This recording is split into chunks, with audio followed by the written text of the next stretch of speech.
Hello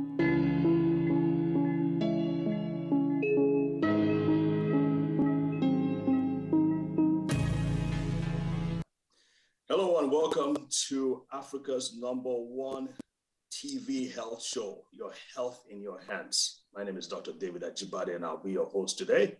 Remember, our goal is to provide the average Nigerian, average African, probably average Black person with the tools and the insights they need to be able to take control of their health. And as you know, as we've been saying this for the past 3 or so years, that the way our bodies work is not exactly the same as the way of the average white person's body works. And so we need to understand the differences so we can actually intelligently take control of our health. Now, let me take your attention to this picture. From the picture, you can see that cardiovascular disease is the #1 cause of death worldwide. Well, you may be saying that, well, that doesn't apply to us Africans because our own is malaria, infectious disease, and so on, tuberculosis, and so AIDS, and so on and so forth. That may be true until 2015, because after 2015, as far as sub-Saharan Africa is concerned, strokes and heart attacks have cracked the top 5 for the first time, and it isn't getting any better. We are now seeing that over 80% of all strokes, and this is from the World Health Organization, 80% of all strokes, of all deaths from strokes, I should say, will be happening in the third world countries, especially African countries, maybe particularly sub-Saharan African countries.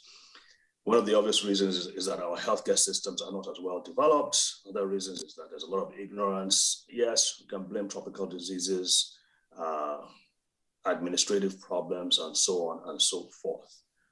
But it points to one fact. In the midst of all that, it certainly means that we have to be able to take control of our health. In other words, we need to understand the practices and principles that strengthen our cardiovascular system and the practices and principles that weaken our cardiovascular system so that we can adopt the former and, shall we say, refrain from or eschew the latter. Anyway, that's what we're going to be talking about in the next few minutes. So please, if your friends and family are not around, call them, text them, do whatever you can to get them on after this our short break, because this is going to be super, super, super important. All right, see you soon.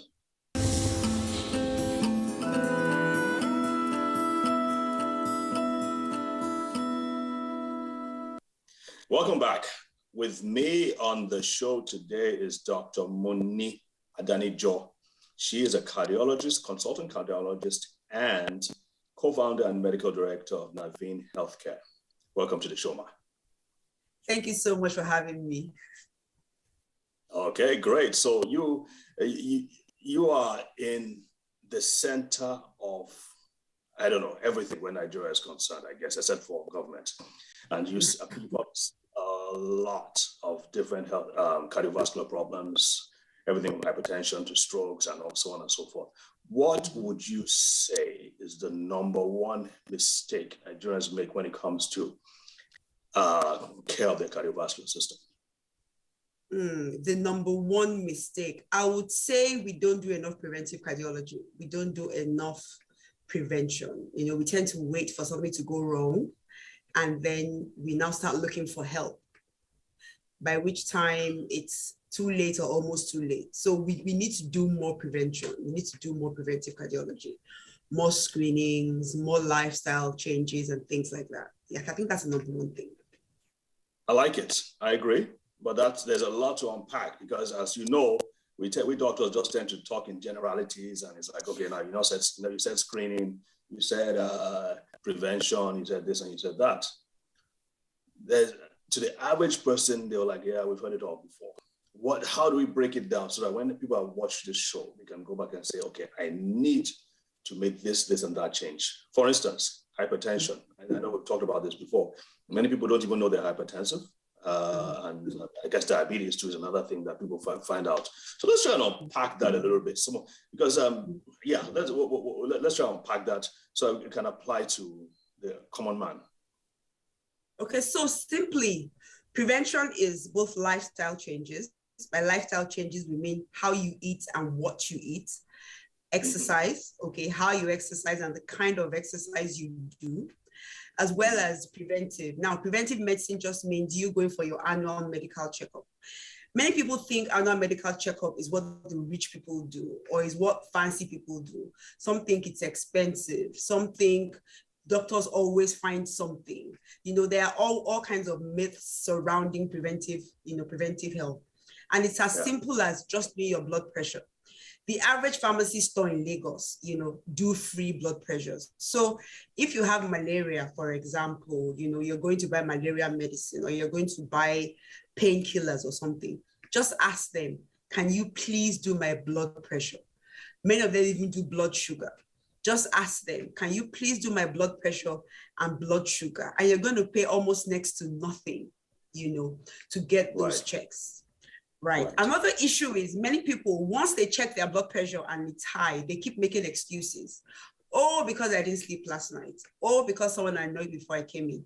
Oh, it's because I'm stressed. And then this festers, they don't seek help, even though they've even checked, they know. Or the ones that actually go for the fancy checkups and they get their results and the result says you have this, this, and that. They have this God forbid mentality. They just put the results in their drawer and they're like, it's not my portion, and they forget about it. But that doesn't mean that they're not hypertensive or diabetic or they have high cholesterol. Yeah. So there's a lot of denial in the air, obviously, and we all know about that. Even when people say it's not my portion, many times with the people they hear it from, this is my own opinion, people they hear it from, they don't realize that those same people who are saying it's not my portion, they have an army of medical doctors who are taking care of them, who are watching over their thing. So it's not just about them saying it's not my portion and I have faith. They have an army of doctors who will watch them every step of the way and make sure that they are healthy. But the average person doesn't have access to that. So it's very important that you don't take things for granted and you don't live in denial. I think that's a big thing where we're concerned. I don't know whether it's the African thing or whatever. We're just like that's somehow God is going to take care of it. All right. So I think we all know that. But another thing that I'm seeing, and we're going to go back into prevention a little bit, is that we're seeing that these diseases or hypertension and atherosclerosis and so on and so forth don't just start when you're in your 40s and 50s. The seeds of these things have started way earlier. And I think that, so before you become hypertensive, there are already things that are happening in your body that make you compromise your cardiovascular system, for lack of a better word. Can we, go further upstream and let's examine some of those things? Okay, first thing is your family history of illness. If your parents, either one of them are hypertensive, or either one of your parents had a stroke, or either one is diabetic, or either one died of heart disease, then you're at risk. Even from the day you were born, you are at risk. Now, you being at risk doesn't mean you're definitely going to get hypertension or diabetes, but you have the risk. Now, other things are eating habits. The habits we have as adults, they are formed when we're children. Right. You understand? So many adults are obese because they didn't learn how to eat properly. Many adults don't exercise because they didn't learn they need to exercise when they were younger. It's not part of our culture. Honestly, I agree with that culture as well, because for someone like me, sometimes when you're walking on the road in Lagos, you're walking down the road to buy maybe milk or something, people pull up and say, oh, are you okay? What happened to your car? Why are you walking? What's going on? It's almost like, what's wrong with you? Just today, my mom was telling me, why do you keep going to the gym? You're a married woman, you're supposed to have some flesh. So the culture kind of encourages people to be overweight, because in Africa, when you're overweight, then it means you have arrived. It means you're wealthy. That's right.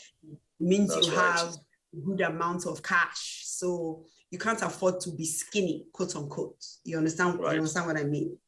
Right. Yeah. So apart from your hereditary and you're inheriting the gene for hypertension and diabetes, also your lifestyle from when you're young and the habits, things like not wanting to waste food. We see a lot of moms ending up being the family dustbin because daddy ate food, he didn't finish it. Junior ate food, he didn't finish it. And mom goes, I can't waste this food. So she eats everything, even though she has had her dinner. And then mommy starts adding weight. Right. So before the break, let's talk about that food aspect a little bit, because we just say food and food in general. One of the problems I see with the Nigerian food, first of all, you don't see anywhere in the world where they use the Nigerian diet as the archetype or as the example of healthy food. We hear about Mediterranean diet, we hear about Japanese diet, we hear about whatever, vegetarian, whatever, but you don't hear about Nigerian diet. And one of the things I used to point out when we first started the show was that this our propensity for starchy foods, eba, I'm from Ikiti, so I mean it's not abnormal for you to eat inyo 3 times a day, and even the where the nutrients really should be, like in the vegetables and all that, we cook out of it.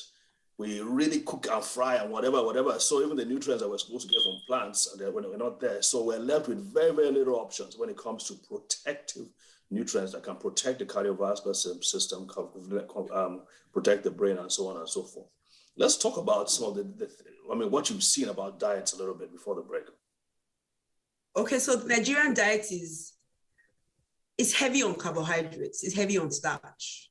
Yeah. And we don't emphasize protein enough. And like you said, the vegetables are cooked within an inch of their lives.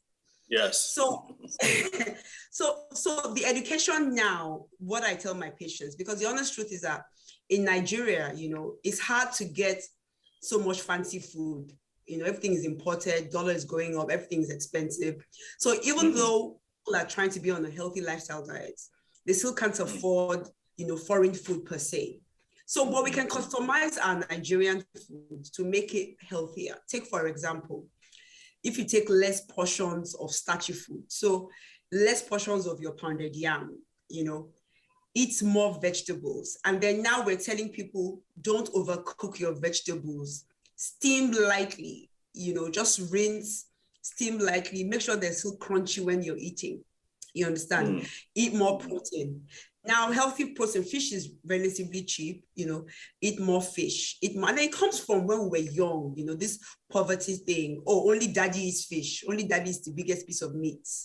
The kids are not allowed to eat meat. It will teach them how to steal, things like that. Egg. So people are just, or egg, thank you. The things that are good for you. People say, no, it's not good for children. Oh, no, things like that. So I think with education, that is going to change.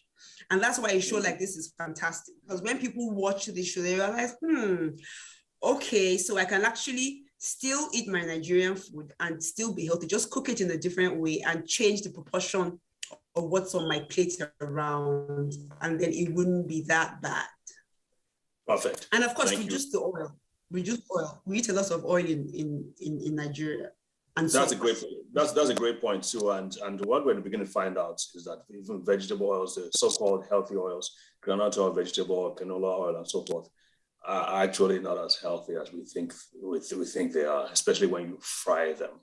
They're actually quite bad. So, but I guess that's another story for another time. Let's take a short break now, and then we will be right back.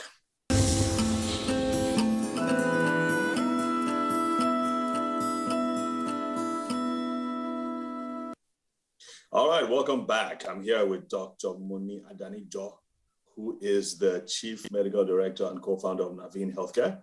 And we're talking about cardiovascular health and Nigeria. As you can see behind me, that's a very, very important topic, not just for Nigeria, but for people around the world. Cardiovascular disease is the #1 killer worldwide. Let's not forget that. Anyway, we're going to be talking about a lot of other things, not just today, but in the next shows or next episodes. Things like about why sitting down for too long could be a problem, why the health of your teeth, the health of your gums, your mouth can affect your cardiovascular health, what happens when your heart gets old, for those in their 70s and 80s, what to do about it, and so on and so forth. So we're going to really touch on all these small things. But today, we're specifically focused on women's health, the the health of the female heart. And as you notice, and I'm sure she's going to talk about it, women's heart health was a few days ago. So let's talk about women's health and the heart, Moni, for a few minutes, because I think that's very important. Okay, so many people, think that all women's health is about is breast cancer and cervical cancer. People forget that women have hearts as well. And it's interesting to note that even in women, heart disease and stroke are still the leading causes of death in women. That's right. And it's and it's interesting because the symptoms of ischemic heart disease in women are different from those of men. It's not as dramatic. Well, yes, it's not as sometimes they have the dramatic, clutch my heart kind of chest pain. But many times what they feel is a tummy ache. Sometimes what they feel is just pain in their jaw. Sometimes what they feel is just nausea, or they just pass out. So they have such non-specific symptoms that people tend to overlook. You wouldn't know she's having a heart attack until it's too late. Many screening programs, get towards women, just talk about, examine your breast, do your pap smear. They forget that heart disease is still the leading cause of death in women all over the world, even in Nigeria. I think that's a great point, because I was watching a seminar one day about this lady. She's a cardiologist herself, white, and she was basically uprising, so to speak. She's like, all the research, the drugs that they're trying, all the radiological tests is all men focused, specifically white men focused. So we're going to be talking about the black heart as opposed to the white heart, if there's any such thing. And she was complaining that they're not really that they just extrapolate whatever they find in men. They say they assume that that's what happened in women. And very interestingly, she showed pictures of what cardiovascular disease looks like in the arteries of a man and what cardiovascular disease looks like in the arteries of a woman, and how the pattern of blockage is. And from the picture, you could see that they were totally different. Yet this isn't talked about much at all. So I think she's trying to really do a grassroots movement, so to speak, to inform people and healthcare people around the world that you've got to look at the woman's cardiovascular illness as different from the man's cardiovascular illness. So you'll be able to recognize it, like you said, be able to recognize it more quickly and more effectively, and therefore treat more quickly and more effectively. And even among women, there's a premenopausal woman and there's a postmenopausal woman.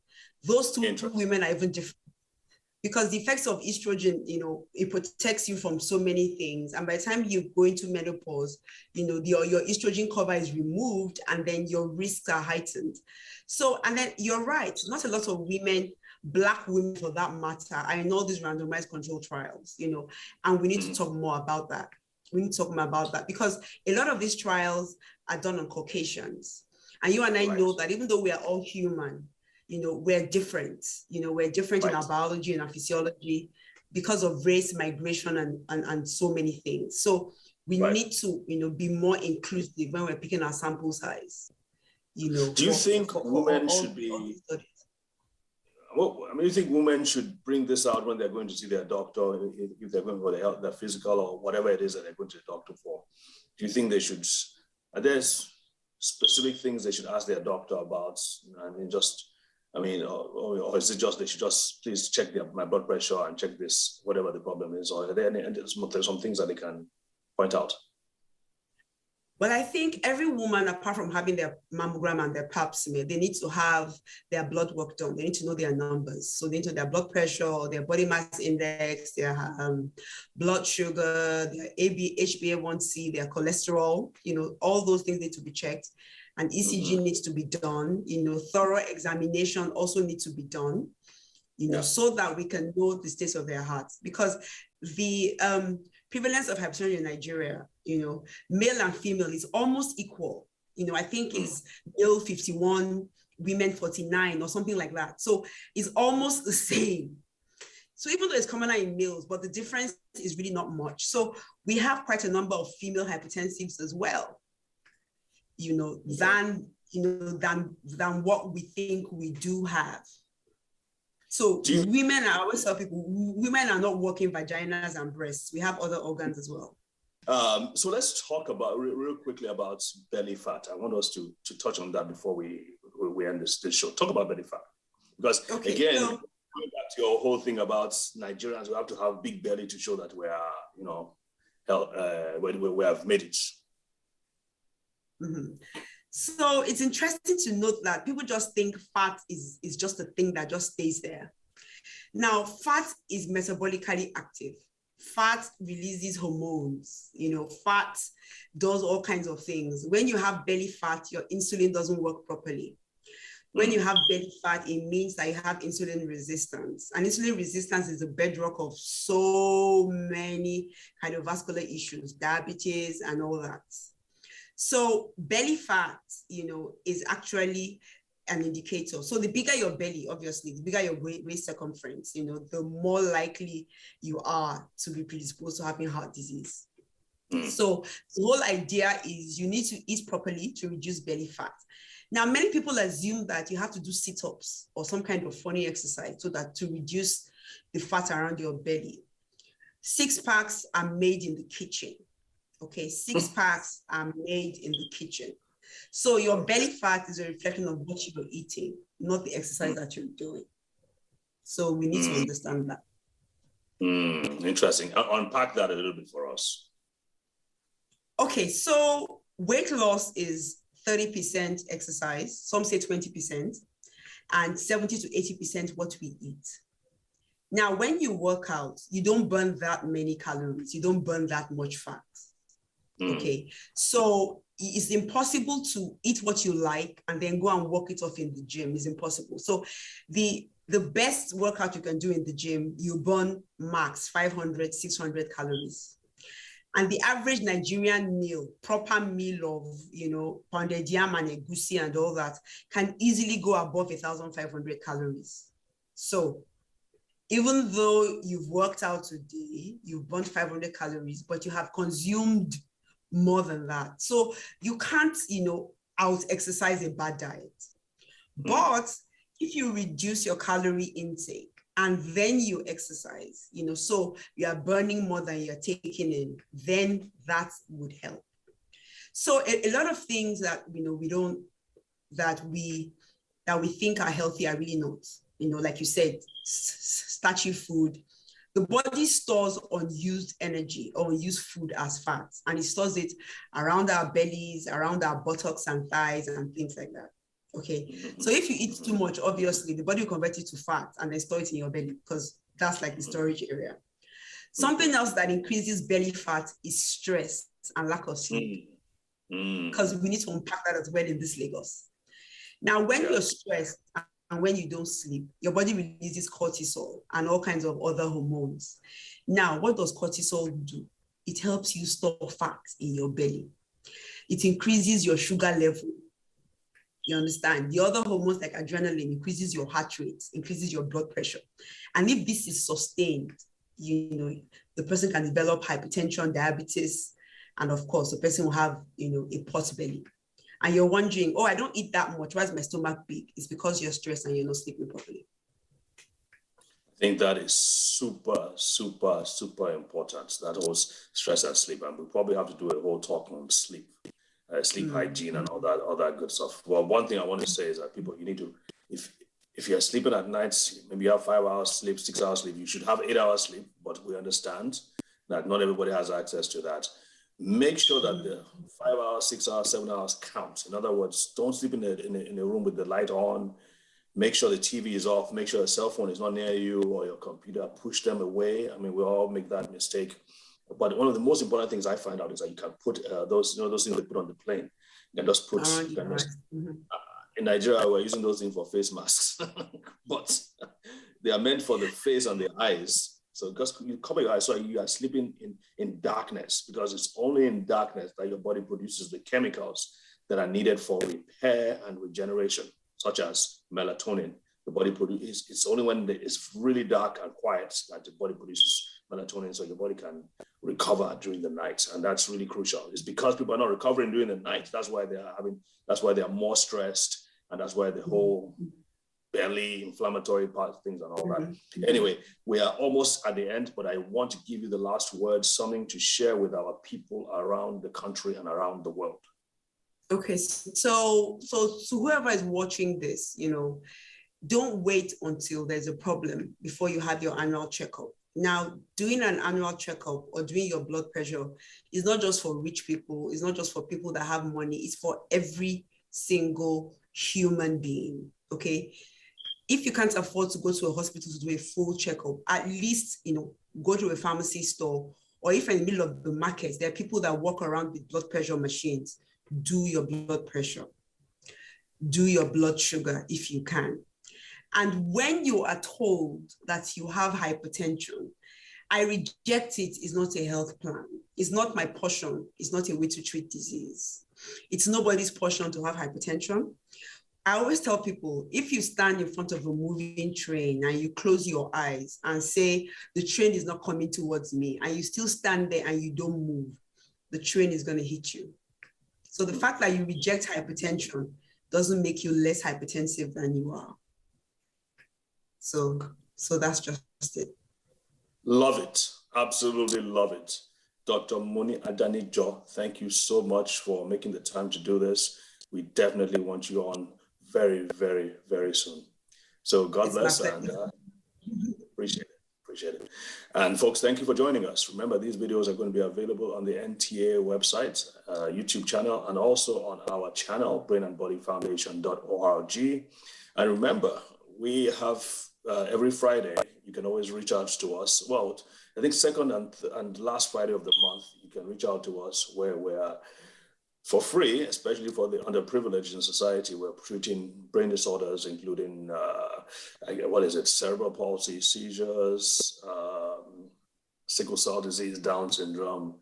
And of course, we've been given the approval by the federal government to do so. So make sure you take advantage of that. If you don't know about it, or if you have friends or family who need that help, let them know so they can reach out to us.